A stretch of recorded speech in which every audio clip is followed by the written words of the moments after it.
Бројката на луѓе инфицирани од новиот коронавирус се зголеми на повеќе од 340.000, додека животот го загубија над 14.000 луѓе во целиот свет. Иако вирусот првично избувна во кинеската провинција Хубеј во декември минатата година, набрзо се прошири низ целиот свет, а епицентарот на епидемијата во Европа сега е Италија. Властите во Рим потврдија дека во последните 24 часа починале 651 лице, помалку од претходниот ден кога животот го загубија 793 луѓе.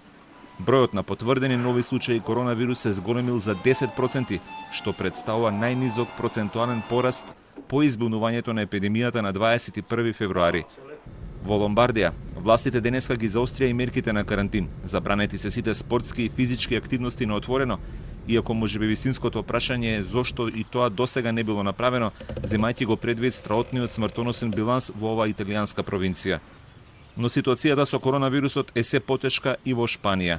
375 починати во последните 24 часа, со што оваа држава е веднаш зад Италија и Кина по бројот на жртви.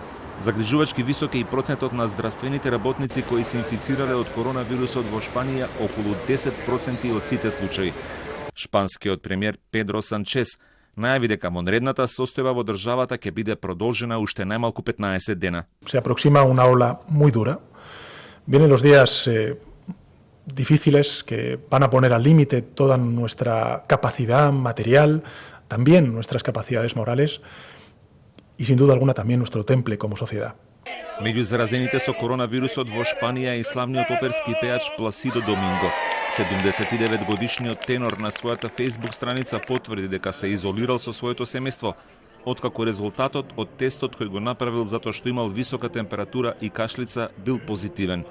Во Германија, канцеларката Ангела Меркел од вечерва е во карантин, откако по пресконференцијата која одржа за најновите мерки на незиниот кабинет во борбата против COVID-19, била информирана дека докторот кој во петокот и дал вакцина имал позитивен тест за коронавирус. 65-годишната Меркел информацијата ја добила набрзо по крајот на пресконференцијата, соопшти незиниот портпарол, додавајќи дека таа добила вакцина против пневмококална инфекција како мерка на предпазливост.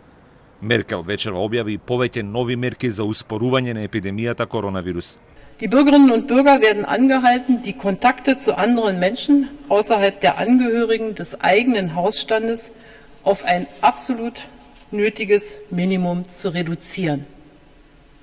Zweitens, in der Öffentlichkeit ist, wo immer möglich, zu anderen als den unter eben genannten Personen ein Mindestabstand von mindestens 1,5 Meter, besser noch 2 Meter einzuhalten.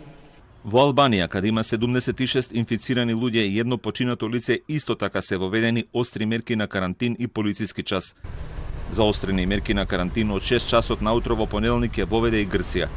Ситуацијата е се потешка и во Соединетите американски држави.